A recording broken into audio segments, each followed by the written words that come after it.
Hello everyone, welcome to educational chit chat.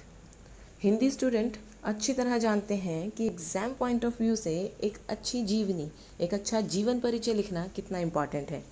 तो आइए देखते हैं। किसी भी लेखक का या लेखिका का जीवन परिचय लिखते समय कुछ बातों का याद रहना बहुत ज़रूरी है, जैसे जन्म वर्ष, जन्म स्थान, शिक्षा, कार्यक्षेत्र, रचनाएं, पुरस्कार और उनकी साहित्यिक विशेषताएं। एक नज़र डालते हैं प्रारूप पर। प्रारूप यानी फॉर्मेट। जीवन परिचय और जीवनी के फॉर्मेट को 3 भागों में विभाजित किया जाता है। पहले भाग का नाम जीवन परिचय ही दिया जाता है, जिसके अंतर्गत लेखक का जन्म, शिक्षा, कार्यक्षेत्र, सामाजिक या आर्थिक स्थिति जैसे घर के हालात और मृत्यु आदि के बारे में लिखा जाता है। दूसरे भाग के अंतर्गत रचनाओं का वर्णन किया जाता है और तीसरे भाग में साहित्यिक विशेषताओं के बारे में लिखा जाता है, जैसे लेखक की भाषा किस प्रकार की है, मुहावरों का प्रयोग किया है या नहीं, किस तरह का शब्दों का चुनाव किया है। एक उदाहरण से देखते हैं।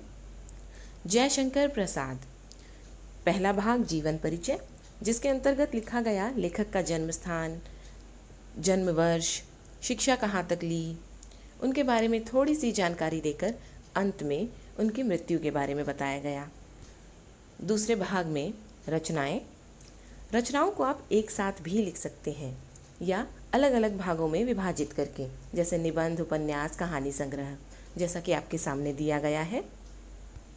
तीसरे भाग में है साहित्यिक विशेषताएं, जैसे लेखक किस तरह का लेखक है, उनकी रचना में राष्ट्रीय चेतना का स्वर प्रमुख है, उनकी कविता कहानियों में भारतीय संस्कृति और जीवन मूल्यों की झलक मिलती है, खड़ी बोली का प्रयोग किया है, तत्सम तद्भव शब्दों का प्रयोग अधिक किया है। इस तरह आप एक अच्छा जीवन परिचय लिख के पूरे 5 में से 5 अंक प्राप्त करते हैं। अगर आपको वीडियो इन्फॉर्मेटिव लगी तो प्लीज़ चैनल को लाइक, शेयर एंड सब्सक्राइब कीजिए। धन्यवाद।